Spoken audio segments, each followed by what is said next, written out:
our breast cancer and our gender-based violence initiatives that's having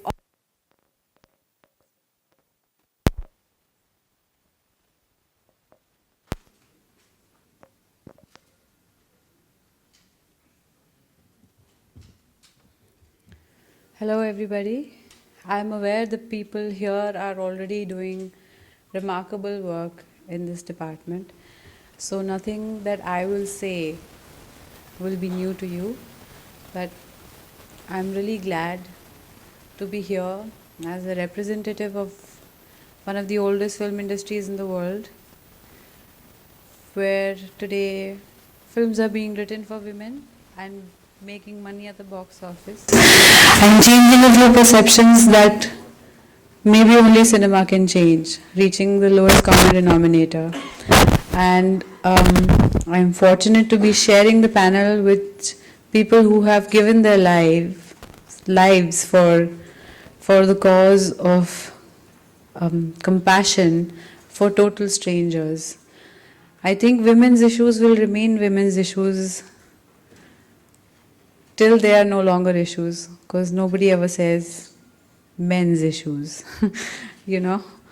So जब तक ये मुद्दा है तब तक ये बात रहेगी, और ज़रूरी नहीं कि इस लाइफ टाइम में कंप्लीट हो जाए, इस ज़िंदगी में हम इस चीज़ को मिटा पाएँ, क्योंकि सालों की कंडीशनिंग है, हज़ारों सालों का कल्चर है, पर हम कोशिश कर सकते हैं.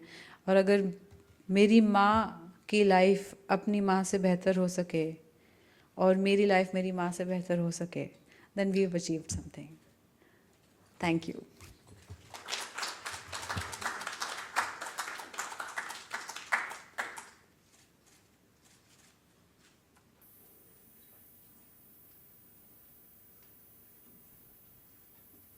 Richa.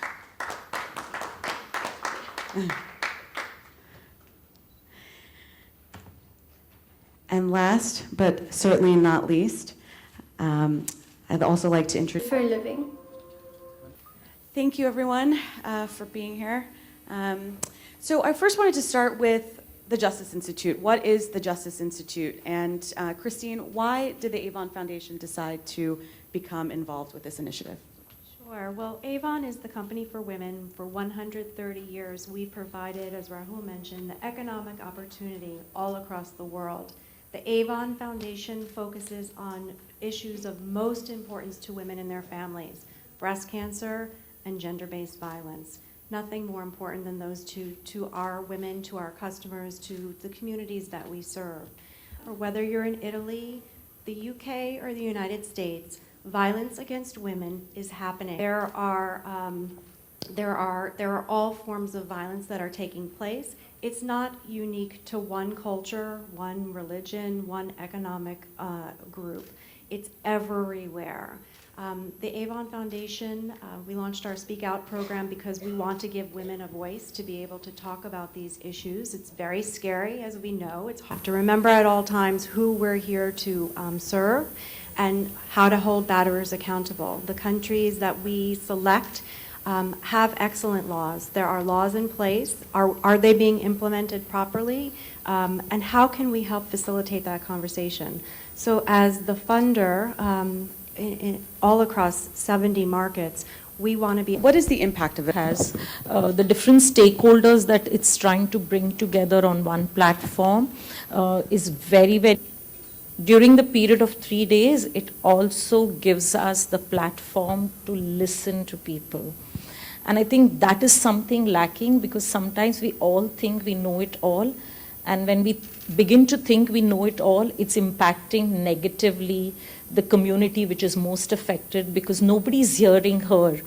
And I think what the community really wants, the affected person really wants, is that all those who have the power to listen to her voice, to understand what is it that she wants. And I think that's something that the Justice Institute really tries to do. And if that process really begins, I think it's going to have a great impact on I use the word affected community, who are affected the most. I think it's really going to benefit them the most.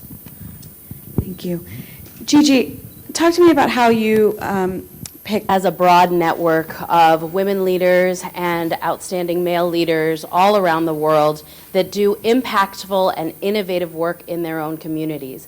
And Vital Voices really seeks out partners that have a vision for change in their communities, because these are really going to be what makes a difference to victims.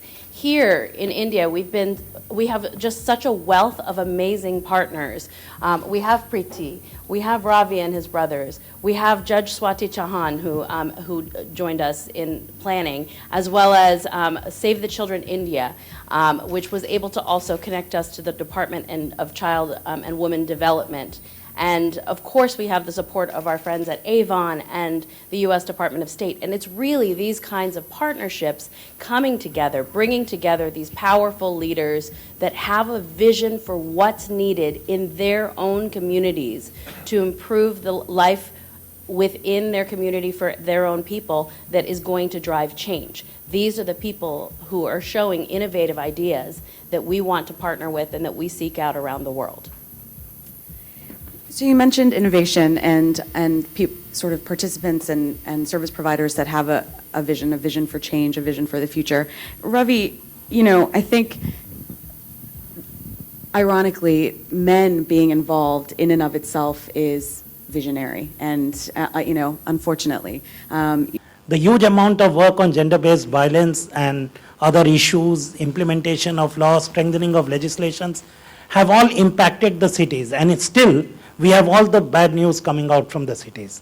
But if you go out into the large hinterland of India, the rural India, things continue to remain the same. And in this bleak situation, I think that individual responsibilities can change situations. And here, when individual responsibilities, I think men should join this fight. They should speak up. They should break this culture of silence. They should also start intervening. And that can start from your house, from your village, from your college, from everywhere you can start speaking up. If you just start speaking up on these issues, I think we can have a big change, and we can really strengthen the government's hand in when they are coming up with legislation, when they are coming up with path-breaking initiatives like Beti Bachao, Beti Uthao, Beti Bachao, Beti Padhao of the government of India. I think that here we have to play a big change, and men should take the lead. Thank you. Richa, you've been vocal about shifting culture and culture and its role in fueling the fire of this epidemic. So, tell me your thoughts on what needs to be done for basic education for women. What's, in your perspective, what's left to do to achieve gender equality in India? India is one of the few countries in the world where violence against women starts in the womb, before the girl is even born, with feet aside. So I think that we have to overcome our hypocrisy as a culture.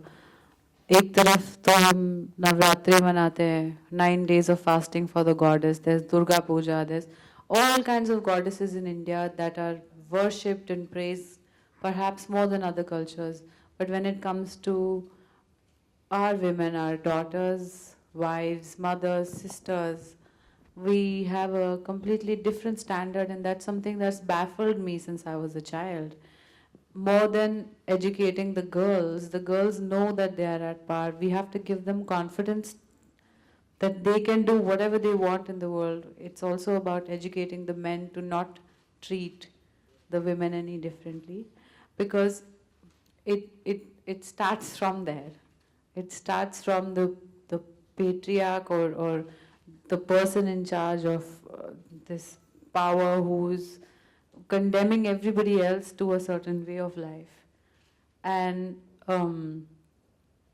it's basic shifts in attitude, and it will take a lot of time, because somewhere we are conditioned into thinking a certain way, and it's a very large topic, because it questions sort of culture, religion, tradition, and but I think it's time we question some stuff. If we don't question it, then who will?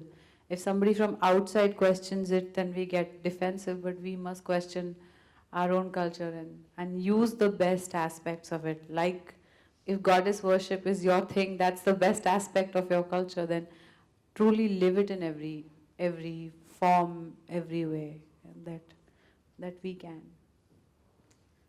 Thank you. We, until that time, it's going to take some time to shift those attitudes. There are the laws that are in place. That is also what the Justice Institute is really about, is also talking about what's happening. Ravi, what is currently in place? What are the great pieces of Indian legislation that are in place to protect women? Over the years, the government of India has been very proactively pushing in for legislations. We have now the Domestic Violence Act. We have the legislation on now. The government of India has recently come up with a legislation on sexual harassment. Post the Nirbhaya case, there was the Criminal Law Amendment Act 2013, which has really changed the sexual assault cases legislations.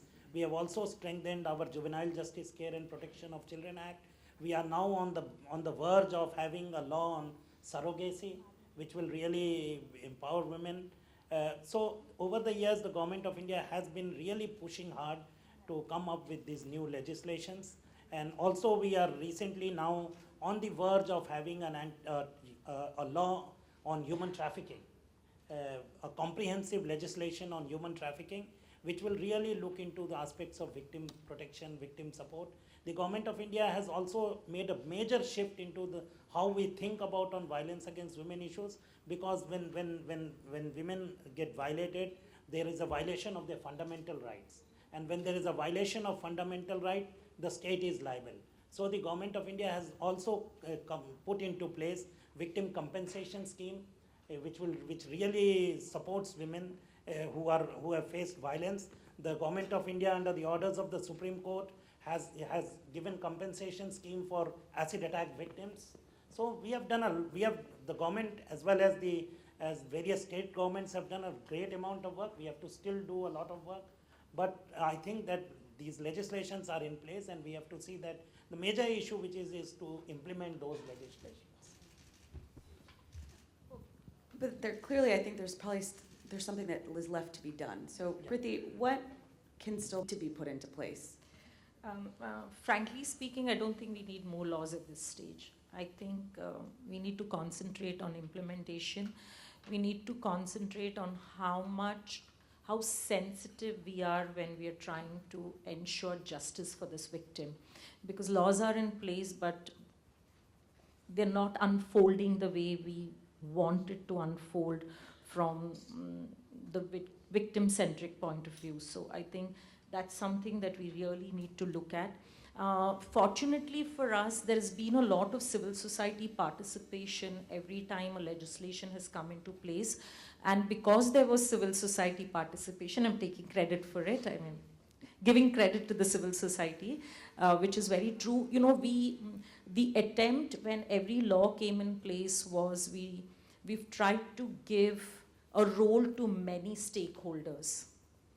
And I think if each of these stakeholders are given that enabling environment to try and help this victim, there's a lot we can really do for the victim, because these instruments to a great extent are good.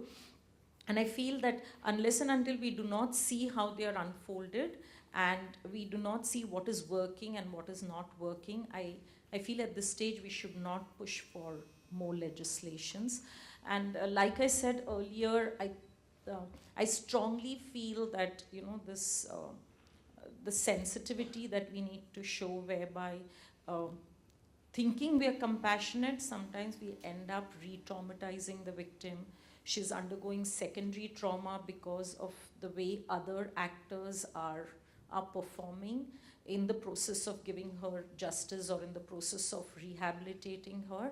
I think if we can now start working on those issues, the finer issues, like we say, scaling really deep into the issue and seeing how best we can do, where it's beyond lip service, where we are actually seeing that the victim is experiencing change. I am not saying there is a change, but the victim is herself saying, well, this instrument really helped me get justice and brought a change in my life where my human rights were really protected. I think that's the path we really need to now take and go ahead. On that, we're talking about the victims who are, but these are the victims who are coming forward. And, one of the things that Ravi talked about earlier was a culture of silence and breaking the culture of silence. So clearly there's still a problem of underreporting. And so, Richa, I would like to throw this question to you. What can be done in society, right? There's an issue of education around all of these things. What can be done to lift the social stigma on underreporting and on breaking that culture of silence?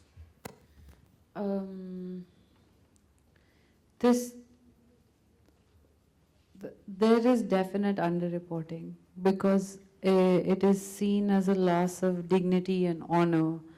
So most people would rather let their daughters or just live with that rather than come out in the open and discuss it. They don't want to be questioned. They don't want her to lose face in the society. Like the literal translation of rape in most of our movies and culture for the longest time was Izzat Lutna, which means to rob one's honor, or in English, to attack somebody's modesty. And this leads to things like, the victim's name being hidden, and then this whole deal about how their privacy. In fact, it ought not to be the victim who should be ashamed because it was not her fault to begin with. And if we have to really change an attitude, we should maybe look at people who commit this crime and hold them accountable publicly and see what that does. Because I was sharing with you yesterday, there is a juvenile delinquent center between Mahim and Sion. I don't know how many people have seen it. I was shooting a film there called Mayor Charles, and I was just hanging out outside my trailer, and I met a guy who must have been between 15 and 17 years old, who was in there for rape. So then I asked him, I said, what did you do? He said, I raped my 11-year-old neighbor. I said, and are you regretful? He was like, yeah, I feel bad for her sometimes, but I didn't really want to study any further, and I didn't like where I lived. So I thought that in any case, if I'm 15 now, if I get 7 years of prison time, I'll still be young when I get out and I can start over. That was his callous attitude towards harming another child in such a horrible way. But and that place is such that if you are the company you keep, the kind of atmosphere, it is a reformation center, but oftentimes it appears to be like a jail. So then there is a definite change in the person the child that goes there and the adult that comes out, and they are not reformed at all. So, so much needs to be done at so many levels, but I think first we should erase this whole aspect of shame, because there's already a lot that the victim is dealing with. And in fact, when I read the statistics today about India, I would think they are easily double of what is there because of the underreporting. Gigi, how does India sort of, the statistic right now is approximately, or at least, sorry, not even approximately, at least 1 in 3 women around the world will experience some form of physical or sexual violence in their lifetime. And so that's global. So how does India sort of stack up? Someone in their own life, and that the majority of women face this violence in their own homes. So in that sense, I'll say that India is just like so many other places that I've been, and the country that I live in as well. No country I've been to yet, and I've traveled a lot, has been immune from this problem. Women all around the world are at a threat in the hands of the people in their own families and in their lives. People that women and children should be able to trust, take advantage of that trust. Institute sort of ground zero right now, Christine, for what society as a whole can do. I think the Justice Institute is just a terrific collaboration because we need our media partners, we need our government partners, we need funders and organizations and companies like Avon who are going to stand up and say, this may not be easy to talk about for our business, but it's an important thing for us to do. We see the big headlines every day, but to underscore what Gigi talked about, violence is happening in people's homes every single day. And those aren't reported widely, and we need to help women, empower them to come forward, to know that there are resources like Shakti Bhima and Prerna, so that they can live their lives free from violence. Thank you. With that, I'd like to go to the audience if there are any questions from the audience for our panelists. Don't be shy now. Anyone? Yeah?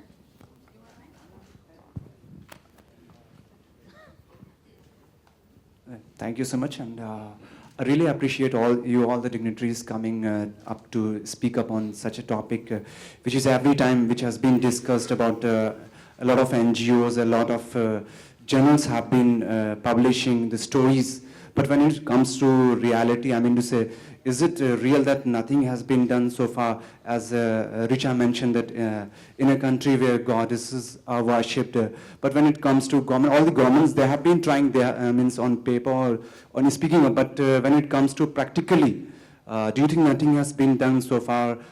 Means in a way which can be we can say that there is coming a stop to violence over women.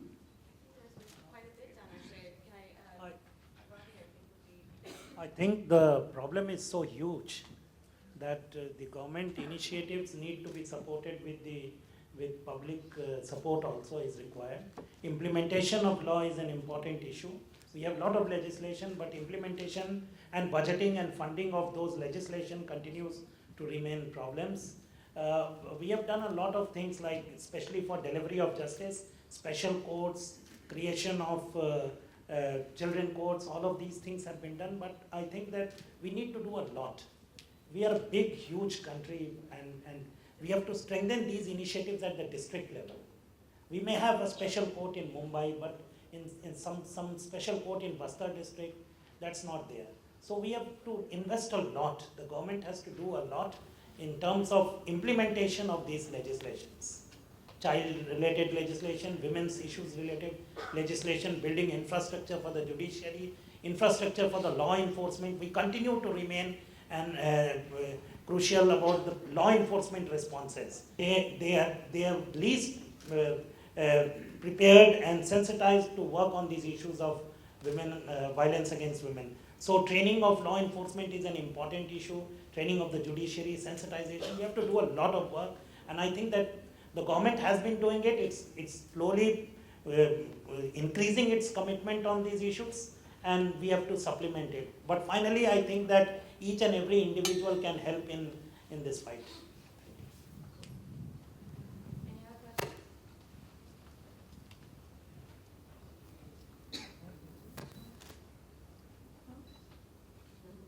Well, in closing, I just, on behalf of Vital Voices, I want to say thank you to everyone here. I'd like to thank our partners with the Avon Foundation, Christine, Avon India, Rahul, and Richa for joining us and taking time out of your busy schedule to lend your voice to this important issue. Priti and Ravi for all the amazing work that you're doing, and Consul General Vida and his team for joining us on behalf of the United States Department of State, who's taking a really incredible role on the world stage and leading the fight on ending gender-based violence. So thank you very much, everyone. We'll just be having a photo op right now on stage. Just give us a second, we're going to move the tables. But also feel free to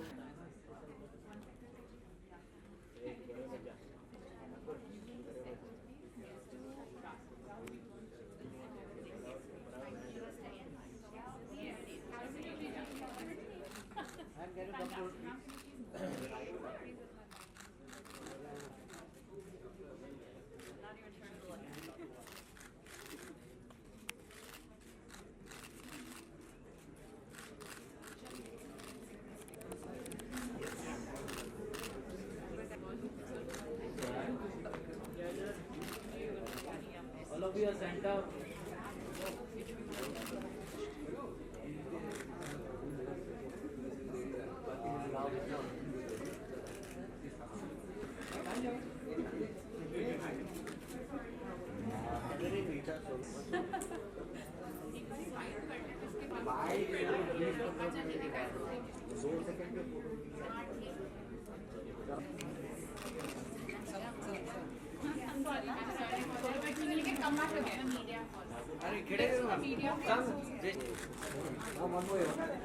low Richa right Richa यहाँ पे right से ma'am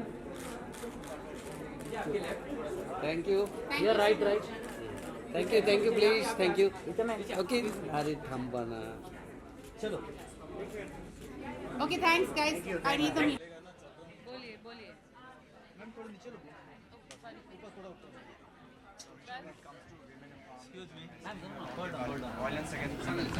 Where does Bollywood Where does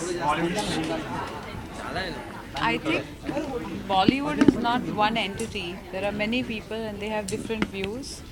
But by and large, I believe that there are a lot of sensible people in the Hindi film industry, and they will not stand for violence against women or children or trafficking in any way.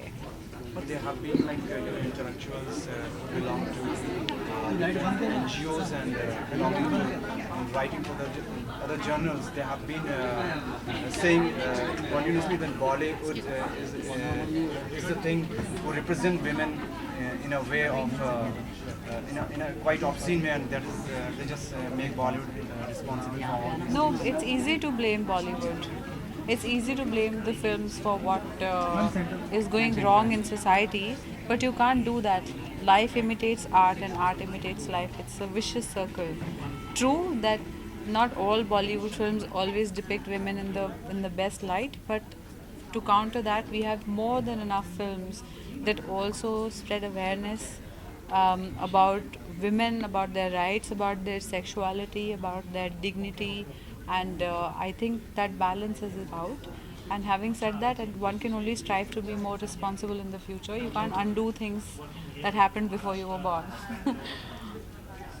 I hope that answers your question. Which are talking about the professional front, what's happening. अरे क्या क्या कर रहे हो यार? This is a different venue.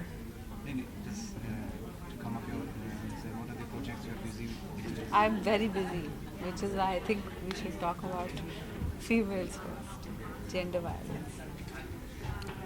Any questions you So have lastly, for what do you think- Avan and Avan? Lastly, what do you think should be done in a what should be the main things to be done to just cause Treat all these? treat women as human beings and as equals. That's the only thing. Because if you don't do that, then you're neglecting half the population. Ma'am, you're from Bollywood. In Bollywood, there are a lot of women working in Bollywood, a part of Yeah. Bollywood.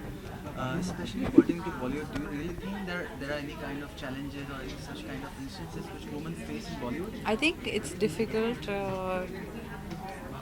because it is a male-dominated industry, but I think it's changing, and I do see a big change in the next 5 years with more directors and producers who will be female, as well as more directors and producers who will be male, who are sensitive. That's the big change. Richa, when you say that Bollywood is a male-dominated industry, so in a way, doesn't this hints that Bollywood? We are getting living in a biased? patriarchal industry. Should I, like, why don't you look at yourself? How many of you are women? Turn the mirror around. How many of you are women? I see only male cameramen and one lady holding a mic. We are living in a patriarchal society. We have to deal with it. We can't point fingers for the sake of sensationalizing. Thank you. Thank you.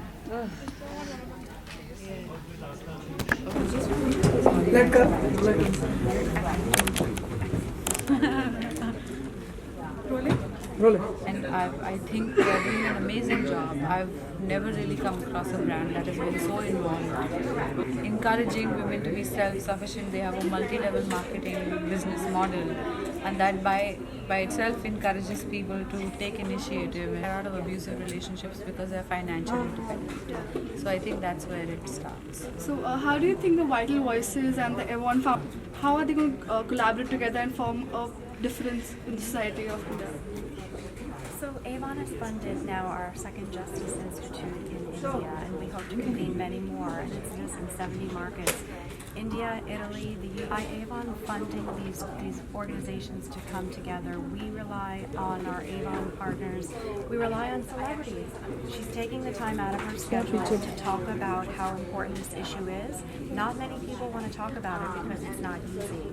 But we have to start somewhere. We have to start the conversation. We need to speak out against domestic violence, and that's what Avon's plan is to do. So you come from Haryana, and how? I don't come from Haryana. The north side of India, which I come from Delhi. It's the capital. Yeah, it's in the rape capital as well. So how do you see? For more news and gossip, don't forget to subscribe to Bollywood Helpline.